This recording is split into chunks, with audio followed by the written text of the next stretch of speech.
Damian Scott. Is he here or? I'm coming. How are we all?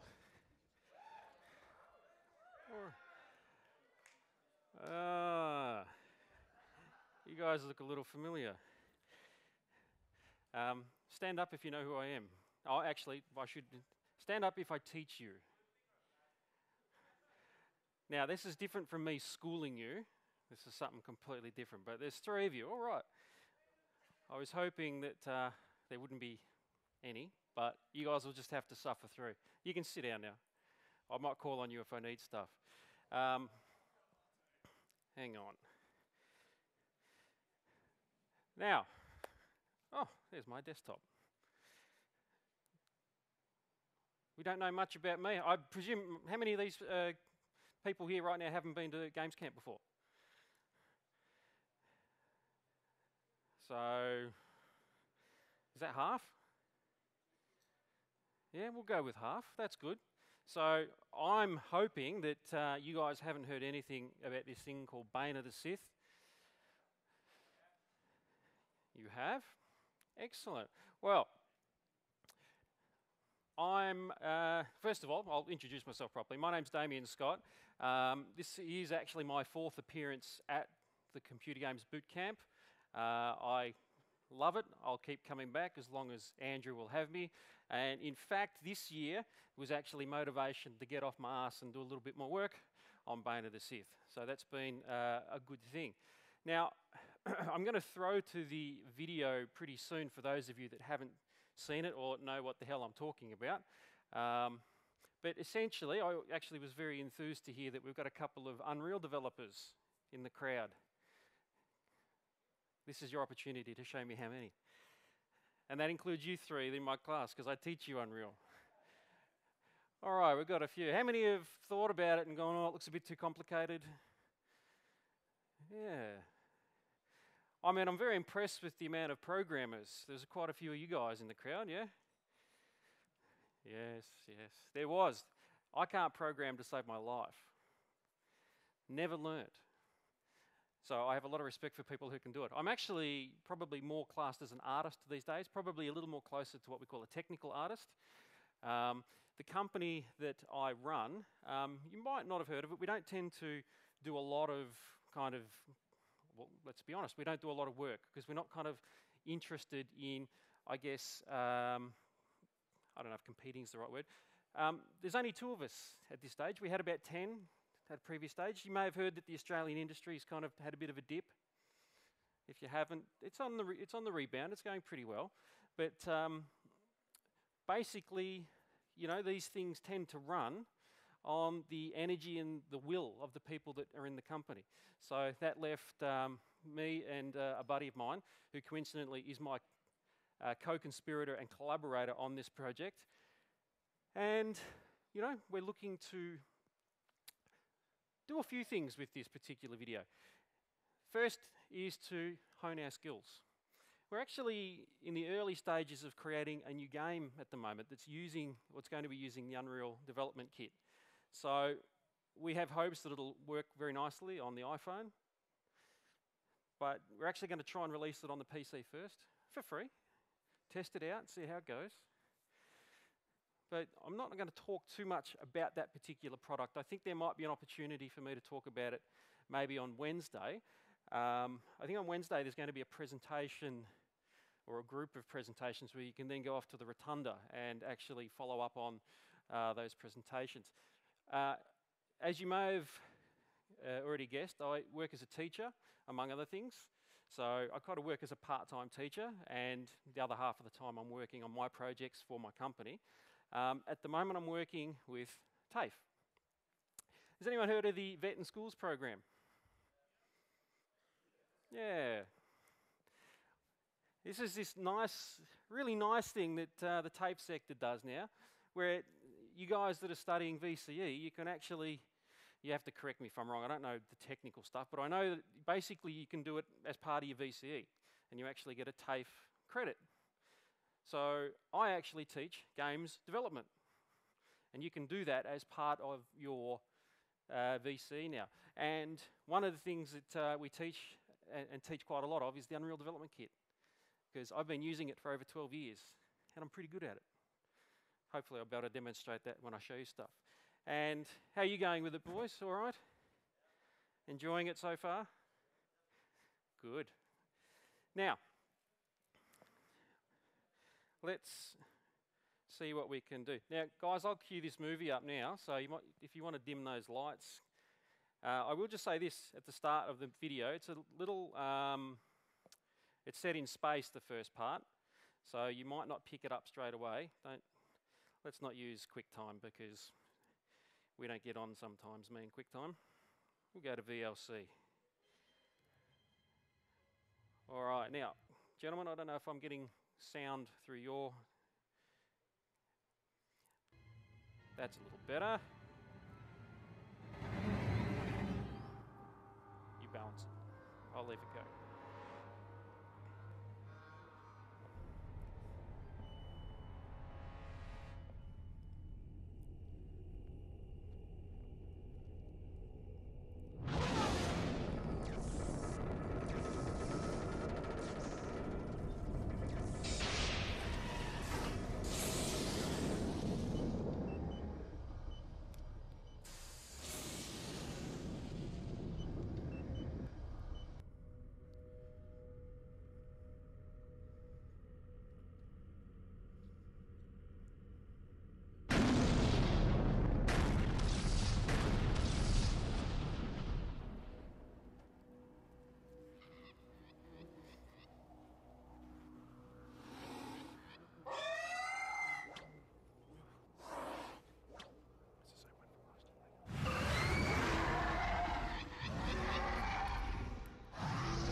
You're not supposed to be here. You're not leaving alive. Look out! Run!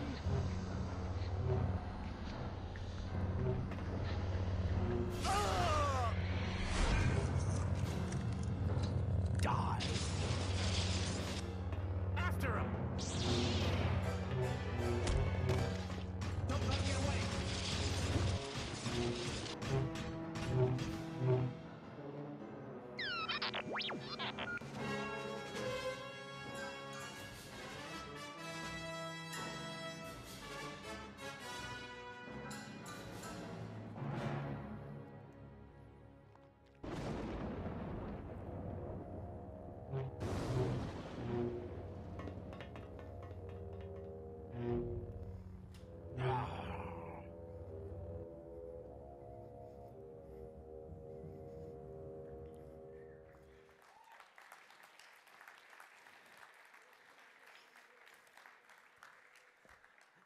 All right, that to be continued was approximately 10 months ago, so I've been doing some work on it. Probably not as much, probably not as impressive as the final product that you see there, but we've certainly done a lot of work in preparation for what we thought could be something upwards of between 20 and 30 minutes long. And, you know, I don't say that lightly. This is like two blokes working on this in between other work commitments. But what we've kind of got going here is a very interesting workflow inside the Unreal Engine. So much so that I think part of how I actually go about getting content working now is to call what we have a Star Wars movie construction kit. And now what I tend to do is to spend time building new pieces for that kit. So I'm going to demonstrate just some of the work that we have been doing. You might notice, if any of you are sharp-eyed, just let me get the mouse on first. I have Unreal open in the background, but I'm going to show off something a little bit different first. Who's here familiar with SketchUp, Google SketchUp? Excellent. Well, if you know SketchUp, you know how to make stuff for Unreal. Absolutely 100%. You know how to make what Unreal calls static meshes. Let me demonstrate.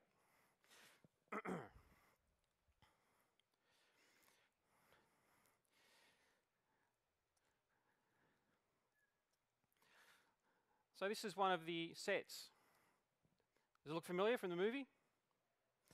It's actually missing a part or two. I think I might have got it set away on some layers. Let me just have a quick look. Or it could just be a slightly older file. No, it's just a slightly older one. Every piece of geometry here has come straight into Unreal and became the set for the movie. And that was pretty exciting for me, because if you've ever tried to make, or if you've ever seen any of the modern Unreal games, they look great. But they've also got teams of like 100, 200 people that work on them for like 18 to 24 months, if not longer. That's why it looks cool. And two guys, right? So what we needed to do was to work out a way to build content that looks good, because one of the things I learned about making something for Star Wars, even though it was completely for fun and it was two of us, as soon as you make something in Star Wars, people go, oh, this is crap, this needs to be better. People get really picky because the standard of Star Wars is so high. So we're like, geez, all right, we'll try and fix that. But it led us to start thinking about, well, how do we actually improve our workflow? Here we have the old version. Now, I don't actually have the new version inside Unreal yet. But I'm going to load up. This is one of the things I have been doing over the last few months. And it's probably still about another 2 to 4 weeks away before I'd actually have it inside Unreal and basically replacing the background that you saw. If you are familiar with the term of a poly count, how many polygons on screen you can have at once, in that original valley, the entire valley has the amount of polygons that one building in the valley now has. So we've upped the poly count quite a lot. But we've done it in a really smart way, in far as the Unreal Engine is concerned. Unreal has this thing called instancing, where if you can reuse the same mesh over and over again, but just change its shape or even the textures on it, as long as it's still the same mesh, you can start to have a lot more copies of it, and it is much less expensive. So let me just kind of zoom down here and show you the difference. Now, I have to just be a little bit... Now, I'm going to affectionately call my computer the crap top. It's now officially, I think, 3.5 years old, but it still runs Unreal okay, so I'm in no hurry to update it just yet. But here, oh, hang on, this is a bit weird with split across here. Here we have the brand new kind of style that we're going to be working with. And the style has been replicated up the entire valley. So this is now the view from the landing pad. So you remember the scene took place just on this central area here. So we've just grown it outwards. And as I said, all of this just comes straight back into Unreal. We get nice things like, although inside SketchUp, that lava there doesn't move. You bring it into Unreal and you can start to apply what we call material properties to it. So even though it's a bitmap texture of lava, you can actually then get it to move and rotate and give off a glow and have a lot of really interesting properties. Least of all, the fact that if you touch it, it burns, right? That's just a kind of incidental kind of thing with Unreal. So there's a lot of things that we're going to be doing to bring out a lot more quality inside Bane.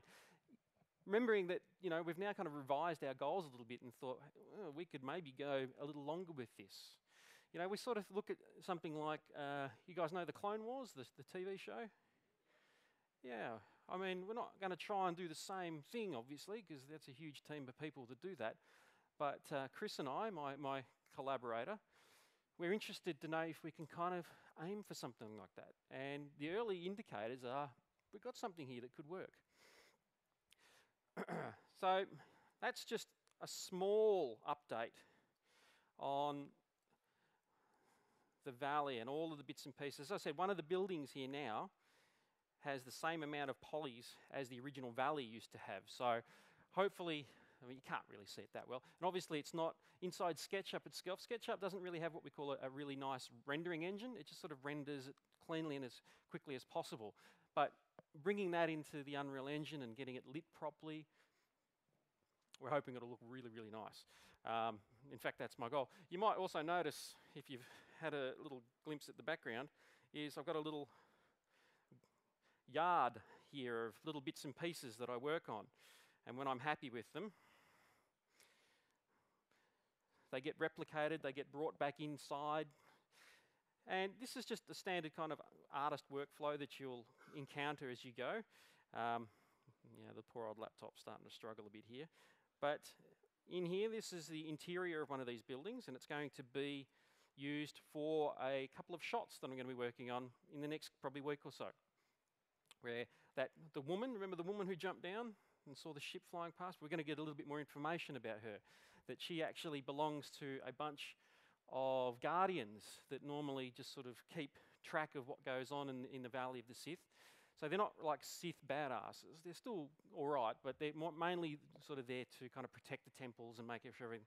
They've been beaten up. They've had their butts kicked, and they're hiding out. And she comes out to see she feels something's a bit different. She comes out and realises that Bane's come back and he might be able to help us. Right, so there's the story. If anyone's interested, I can give you a little bit more of a rundown on the story. Who actually has read the Bane of the Sith books or anything like that?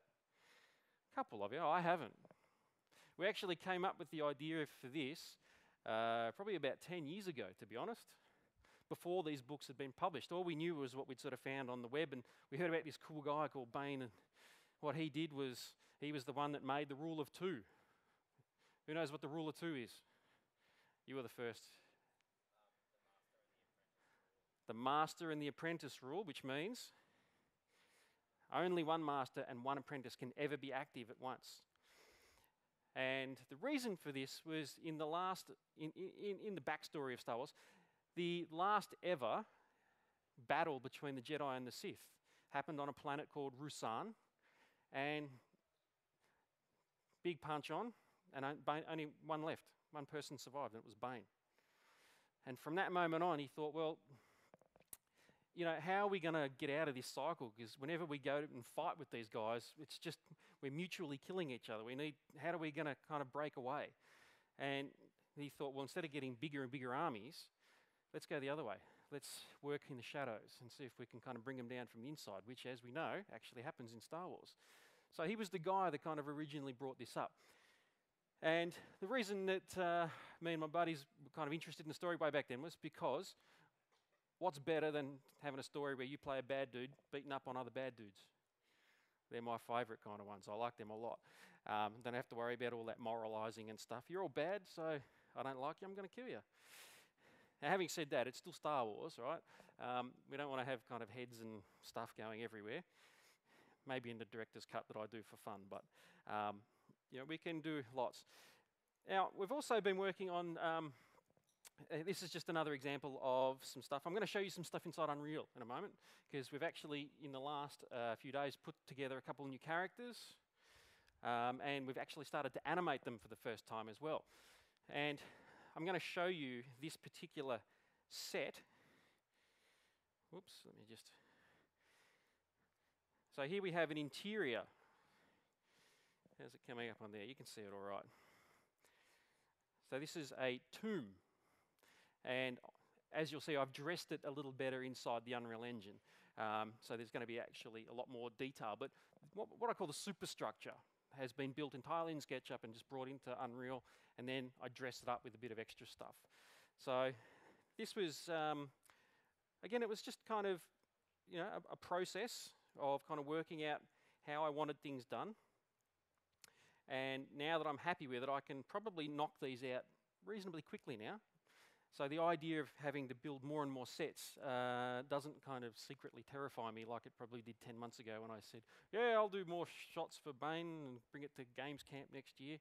Like, yeah, it's a big commitment to do something like this. Has anyone tried to make computer animation before? You know what I'm talking about, yeah? Yeah, it's big and it's scary, even when you've been doing it for a long time. I like to do my computer animation inside game engines. I'm not really fond of working inside programs like Max and Maya to do rendering. Yes, you got a question? Yeah, the one with the hand up. Oh, you're waiting for a microphone, my bad.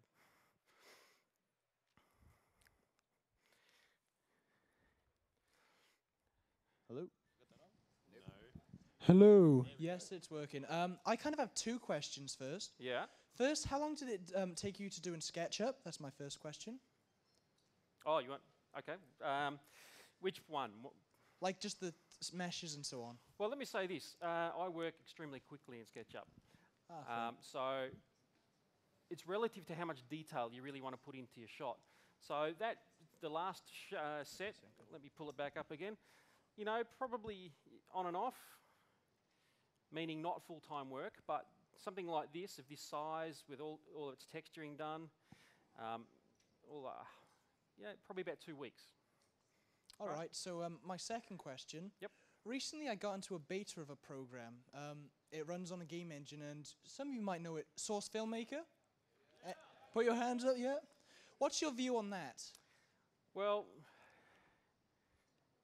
okay, I'm going to need to kind of segue a little bit. So who's familiar with Team Fortress? I am the Ubermensch. Excellent. I have a little secret. I used to actually work on the original Team Fortress for Quake. I was only, only a kind of a, one of several guys on the team. But has anyone played the Team Fortress for Quake? I mean the original one, the real one. I don't think the lightning gun was in the Team Fortress version, but certainly that's part of Quake. So, I was with the boys there probably about 2.5 years before Valve Software came in and said, we really like this Team Fortress thing, can we buy it off you?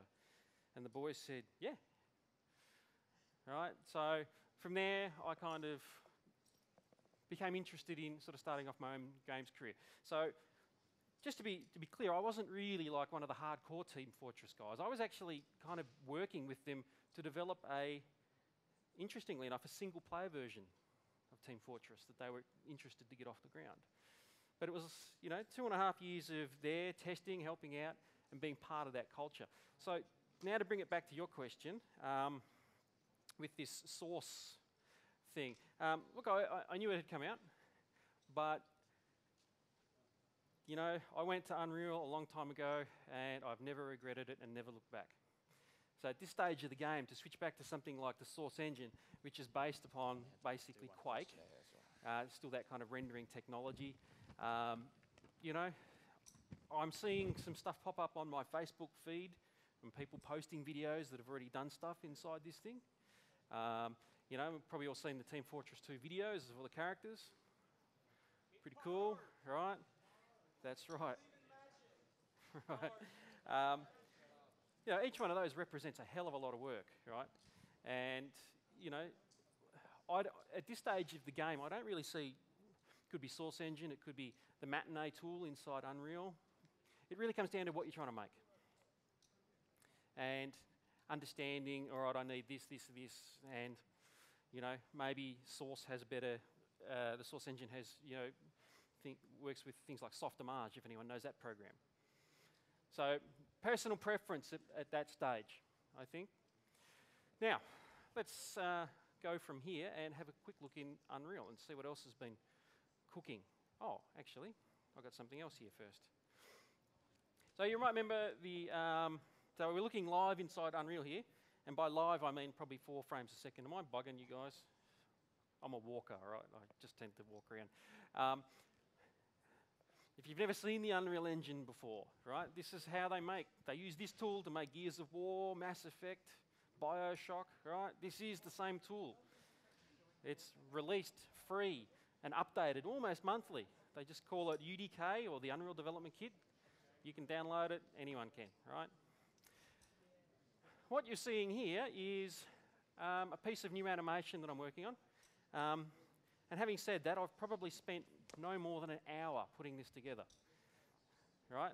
And you remember the to be continued, the last thing we saw Bane do was what? Yeah, he's flying off the edge. All right. So this is kind of what's going to happen when he lands. So I'm just going to bring up the Matinee tool. And here we go. We see him land. Boom.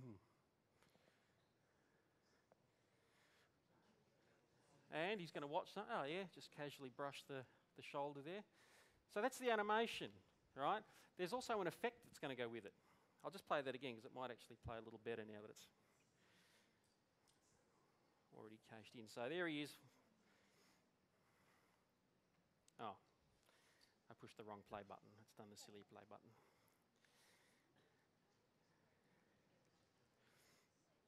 This is the exact same tool they used to make all of the cutscenes inside Mass Effect and every other game on the Unreal Engine you've played.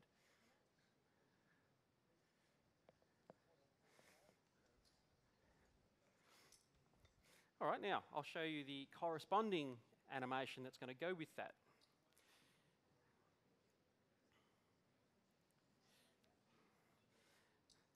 So I did have hopes and dreams of merging these two files, but time got really short, and rather than try to work out why I couldn't get it to work, I just thought I'd keep them separate. You'll still get the idea of it, hopefully. So I need to remember to look up. All right, I kind of did that a bit silly. I normally play with the inverted mouse.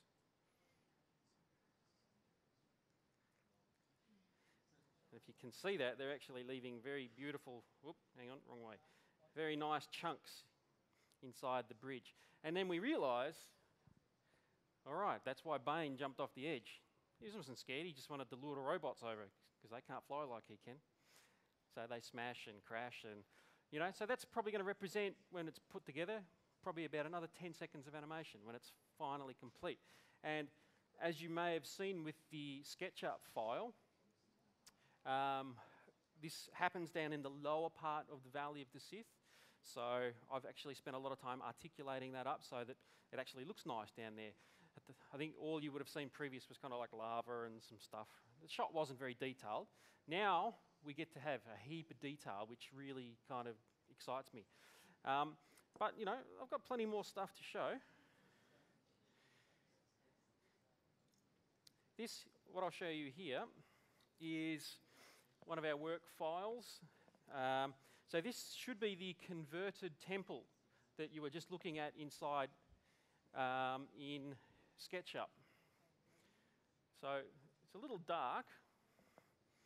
So let me just turn the lights on temporarily. So you recognise that?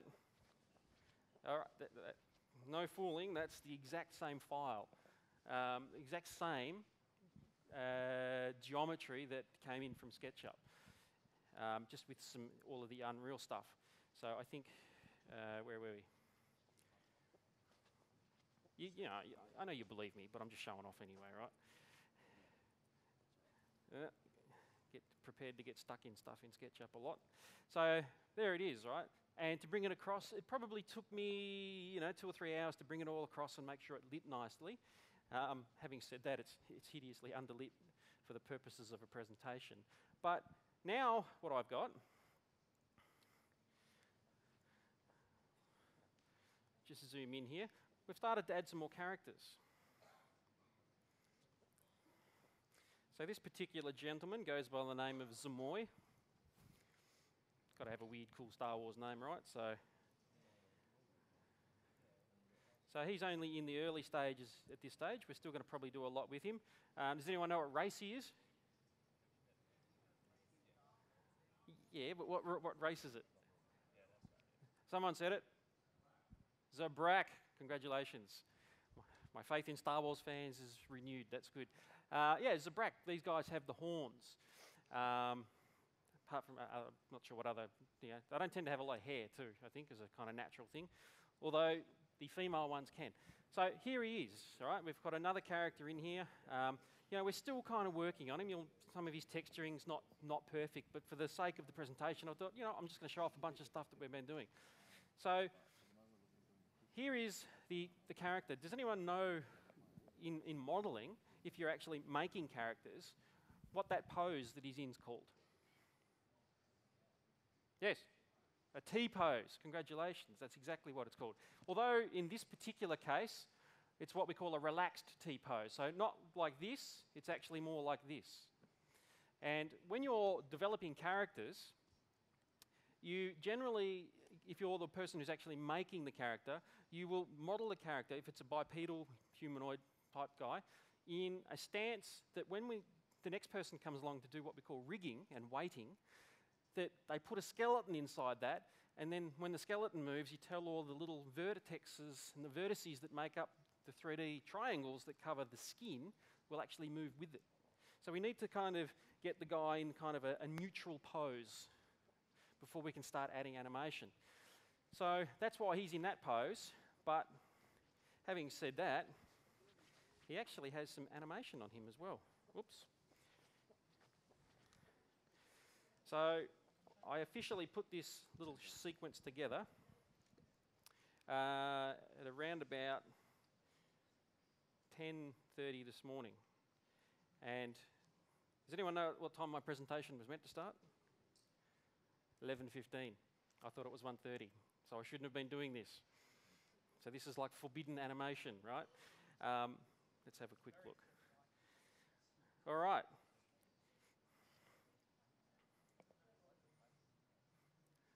Right, so we're going to start now. I've been waiting for this, the bit where I can start actually having punch-ons, lightsabers, all that kind of cool stuff. And, brand new character there, taking on Bane. That gets me going. I'm going to do a lot more work with these guys when I get the chance. But there's more. I haven't got just that. I've got a couple more. Let's have a look. Now, I just need to... So you can see it's all happening inside Unreal. I'm not pulling any strings. This actually, for me, is really fun. This is a new character. Well, by character, I mean just a guy who's going to get bashed up a lot. So he's unlike the saber droids that you saw in the original one that were a bit clunky, these guys are actually the second class of those, and they fully wield lightsabers. And if you check out their feet, or should we say claws, it shouldn't come as much of a surprise that they're actually going to be able to walk on ceilings and walls as well. So they're going to hopefully do some cool stuff. In this particular case, the only cool thing he's going to do is die. So let's watch that, shall we? So I'm just going to position the camera slightly, because there's a little trick coming. Where are we? Yep, that one there. Don't worry about that. We've got to worry about that so we can see what's going on. All right. So there he is, minding his own business. Something's coming in the background. Oh, see you later. Yeah, we've got Sith speeders now. Remember those things that Darth Maul were driving around on? Let me drag it back and we'll see if we can sort of see him. There we have a new character there as well, who has happily... Now, he's probably not going to do this to the robots. He's practicing for Bane, right? So not only can you see there's a brand new dude, he's a little bit clumsy. You might realise that he's kind of got a whole arm missing and both of his feet have been replaced by robot feet. Really nice thing that in Star Wars, people do tend to get bits and pieces cut off and just replaced with metal stuff. So we thought we'd continue the tradition. So this guy is, going to come for Bane. And one of the shots that I'm going to work on, once that new valley set, one that has all that extra detail, is him and another buddy of his, who I can maybe show you if you're interested.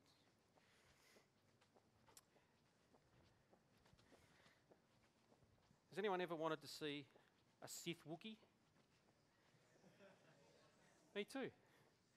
Now, he's not fully complete yet.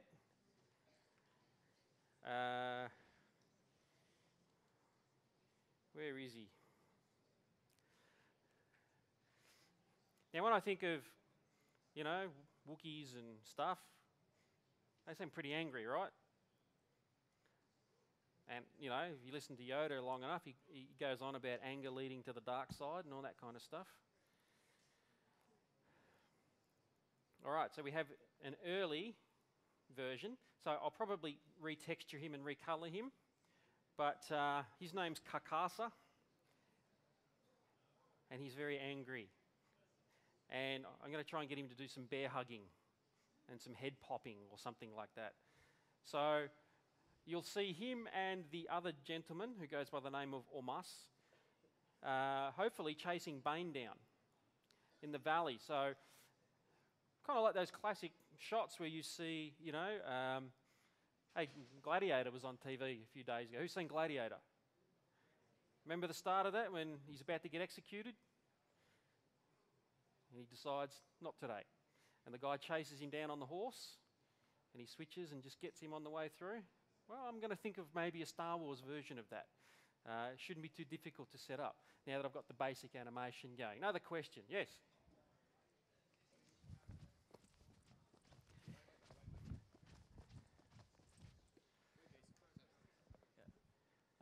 Why did the Wookiee Sith have a Sith Stalker mask on?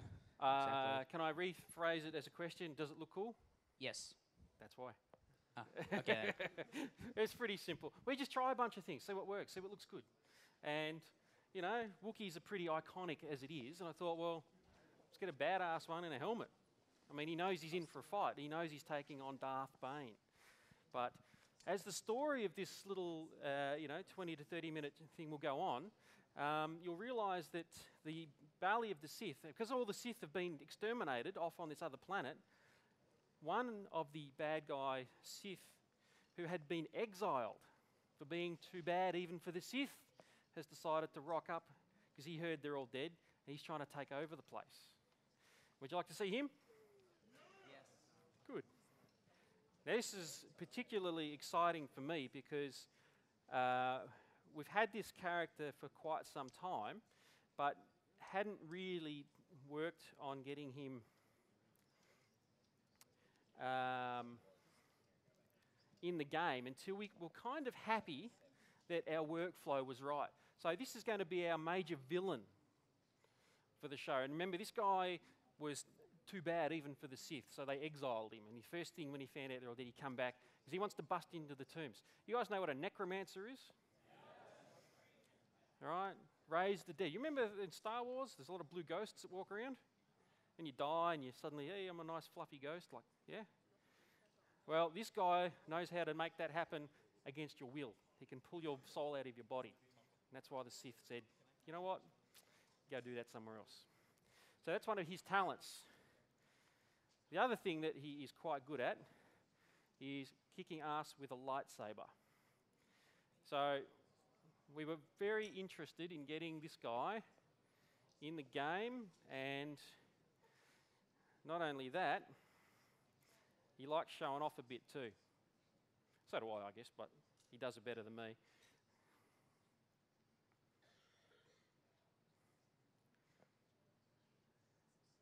Oh yeah, he's ready. All right. Literally, I've been working on this project for years now, and I only saw him do that for the first time yesterday. So I'm very, yay, finally it works. Does he look cool? Good. He's kind of like he's kind of a little bit half naked there, and he's still pretty buff, but he's old and blue. Not because the blue part's not because he's actually an alien race called the Chiss. And if anyone knows Grand Admiral Thrawn, same race. So yeah, we're having a bit of fun with him. Another question. The lightsaber, that's the easiest part. Well, for some of these assets, you mean like the blade, the hilt, and all that sort of stuff? If you're familiar with a game called Jedi Academy, you're looking at a Jedi Academy hilt. Right? Now, me and my mate aren't stupid. We can't make Star Wars from scratch. Never thought we could, never even tried. But if anyone is familiar with Jedi Academy, the game company that created the game called Raven Software, done some really good games over the years. They really wanted to promote the mod community. And I mean really promote the mod community. So they let out a whole bunch of stuff that you could play around with. And what you're seeing here is evidence of that. So the lightsaber. This character, though, is entirely new. Right? So we pick and choose what we want. Because we wanted to tell a unique story, a custom story, but still something that is instantly recognisable as Star Wars. Right? That on a intellectual and creative level, that's sort of what I'm interested in, is seeing if I can make something that could work as Star Wars, which means, there'll be no blood, right? I'll do it in sneakier ways. I can still imply violence. And in fact, one of the things that I wanted to do with Bane, because he's in the history of Star Wars, he's meant to be a brilliant swordsman, one of the best. But I always thought, well, if he's that good, I don't want him to kill people. I want him to just humiliate them. And he never kills them. He just sort of knocks them down. And if they get up and try again, he'll just keep doing it, because they could never, ever stop him from doing it. So I found that a little bit more, I don't know if evil's the right word, but a little bit more fun. That, to actually, one Sith to kill another Sith is considered a vulgar act. It's better to just compound humiliation on them until they kill themselves doing something stupid. So, anyway, yes? We might take one or two more and then we'll wrap, so is that all right? Did I crap on long enough? No, it's nearly 3 o'clock. I got one more animation, I think. Yeah, well, all right, we'll load that up. If you go questions, I'll... Anyone got a question up the back? There was one here. Did I miss that before?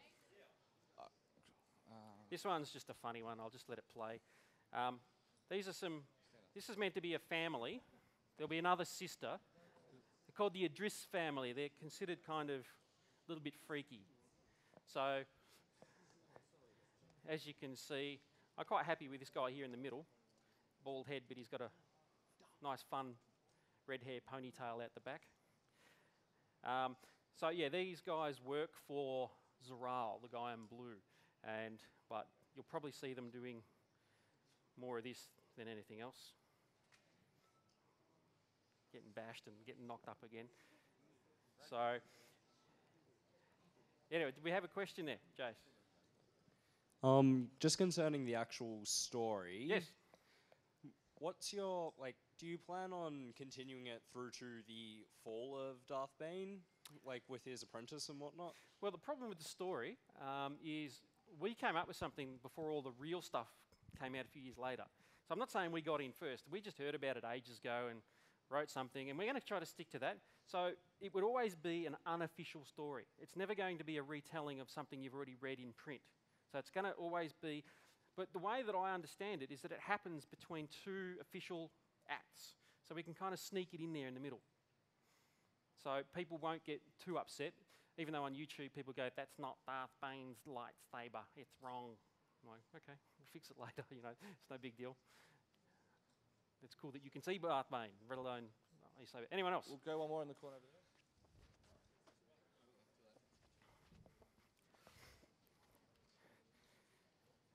I got one more animation. I'll just cue that up while we go.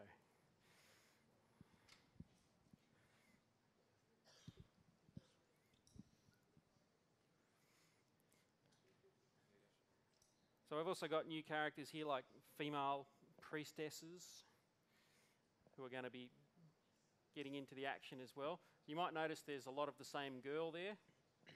That's because I haven't replaced her with the other ones. They're what we call placeholders. But got another Sith, well, there's one of the temple guards called Shrael, and this is Choifa. I get them mixed up. And this is where they're all hiding out. Remember, they'd all been beaten up? In this particular shot, you actually see there's some proper camera work laid out for this one. So she's on guard and she hears something.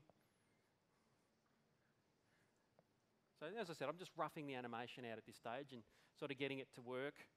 Nothing like an old kick in the guts to get you up in the morning. So yeah, they're not actually holding your hands yet, so they're using force help get up or something.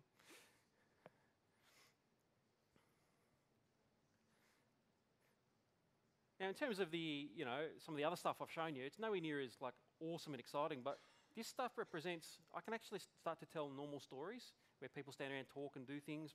It's not all action, it's going to be a mixture between the two. And the other nice thing is that we've actually now got the capabilities for all of these characters to talk. And by talk, I mean basically get into Unreal. Where is she?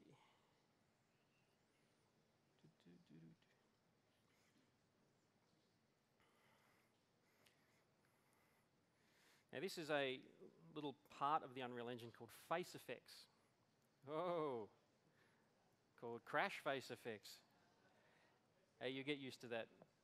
As awesome as Unreal is, you realise that it's a continually updated piece of software. I just wish it had crashed faster.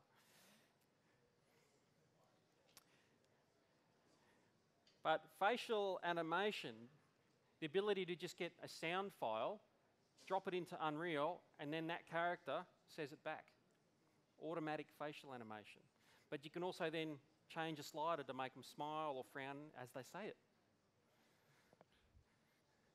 That is really exciting. And now, all of the characters that you've now seen actually talk or can talk. I actually need to start getting in touch with voice actors and saying, are you interested in giving this a bit of a go? And thankfully, I also work for a film school that have awesome studios, so hopefully the sound quality will be really cool and I'll get some nice voice actors. But having said all of this, one of the things that I want by being here today is to say you guys actually have an opportunity to influence the rest of the production. You might have guessed I'm sort of a little bit more interested in the technical side than I am about the creative side. Now, I love telling stories, all that sort of stuff, but in the end, if someone comes up to me, and let me say, this happened at Team Fortress Software a lot, where we get emails all the time from people that say, cool, could you do this? And like, hey, that's a really good idea. And guess what? In the next version of Team Fortress, that idea was there, and that person goes, oh, I knew you guys were thinking about that. You're really smart. It's like, yeah, real smart. Thanks, mate. So getting people to help is actually really interesting. And now that this workflow is perfected, I'm actually interested in hearing from people about cool ways that Darth Bane can kill dudes, or not kill them, or humiliate them, and whatever. So you can find us on Facebook. Bane of the Sith, Throne of Ruin. Come and join in, post, put some cool ideas down. I do a lot of my updates on there. But you can be part of this if you're interested. I hope so. I'm going to just quickly throw up another little file. This is just a test file that I have so I can see all my bits and pieces that I've put together, where we can see the entire cast kind of all hanging out. There's a couple of other dudes you didn't get to see. These are kind of hardcore ones that come in a little bit later on. You remember Kit Fisto? Yeah, that's his evil twin. He's not a very nice Fisto, this one. And anyone know what that guy is, or what race he is? E.T. Probably inspired by him, yeah. No, these guys are called Trandoshans. And these guys and Wookiees don't get on real well, because Trandoshans hunt Wookiees or something. But here we've got like a nasty one. And you'll see here, double sabers, saber staves. Oh, there's Bane, of course. He was our first guy. Yeah, and if you didn't notice, little droids. And there's some of the critters that we had in from the other... Oh, sorry. So yeah, this is just a little file I use to kind of keep all of the assets together, make sure everything's working all right. And the speeder, which is something I want to use quite a lot, because I think it's cool. I want to do sort of those flying shots. I want to have a shot where the Wookiee and the android guy flying down the valley, Bane's waiting for them, and they come down, down, down, and have a big fight from there. I think that'll be good fun. So unless there's any other questions... One more and then One more. Excellent. You were saying that you make all the skeletal meshes yourself. How do you do that? The skeletal meshes... Yeah, skeletal meshes. I call them skeletal meshes. That's something that the Yanks brought in. Skeletal. Oh, okay. We're using... there's a mixture. You'll see that some of these characters are actually bits and pieces from existing Jedi Academy characters. So we've kind of got the original Jedi Academy skeleton, which was part of that thing that Raven released for free. It's all there. So then getting the pieces, binding them in, making all the custom stuff that fits in between. Like Bane is a completely custom character, but he's referenced using, if anyone remembers, out of Jedi Academy, there was this guy called a Shadow Trooper, and that's kind of his texture on the chest there. So we use bits and pieces. We're not trying to invent the wheel. We're trying to make a cool Star Wars story, not to prove to everyone, you know, we're really awesome at 3D. We want to go the other way with it and just say, you know, look at this cool construction set. Look at the things that you could make with this. So it's a mixture. We do custom stuff, but if we can kind of drag bits and pieces together and make it work inside using those Jedi Academy bits, we do. And we're completely unashamed about that. Their artwork looks awesome already, so we're just trying to bring it to a whole new audience and tell a brand new Star Wars story that hopefully people think is cool and want to learn more about it and follow us. All right. We're done. That's my... Oh, excellent. Everyone, please thank Damian Scott for coming out. We're going to have a quick break, but you're available in the rotundas for a little while after this. You'll be down there, I'm told. Oh, we're doing a rotunda today, are we? You're just, yeah. You'll be down there answering some questions and stuff, I guess. Sure. Why Rotunda. not? Questions. Yeah. Ask me. Feel free. Yeah, that's I do actually have to just follow up a little bit with that TAFE stuff and that vet and school stuff. Right? I think some of my guys can... You've seen some of this before, yeah? I teach you guys this. That's right. And that's what I want to teach everyone. I'm an educator at heart. I got into education because I was a modder. You know what modders do? They share knowledge on how to do stuff. And after I finished with Team Fortress Software, I became a lecturer at university for 10 years. I gave that up 2 years ago so I could start to come back to my more creative work. But TAFE came and had a chat to me and said, we've got this cool thing called Vet in Schools. Right? Can you teach stuff that they don't teach in high school? I said, yeah, of course. What do you want them to learn? Unreal. And they said, what's that? So I told them, showed them, and they're like, yeah, if you can teach them that, that's awesome. So I think my guys, what we're going to do for this coming half of the year is to recreate, as best as we can, a little game called Amnesia inside the Unreal Engine. Now, we're not copying it, but we're going to look at how it's worked, how some of the scares and all these things work, and we're going to recreate it in Amnesia. That's what we're doing in Vet and Schools at TAFE, and you could be doing it too. Anyway, I'm going to spruik a bit more about that on the Wednesday, but I am around for the rest of today. If you don't want to do it today, catch me on Wednesday. I'll be hanging around then as well. So, Facebook, come and look for us, join the conversation, and help us make Bane even better. And you can say, hey, I helped out with that if we ever get famous, whatever. All right, thanks, guys. I'll go and relax for a bit.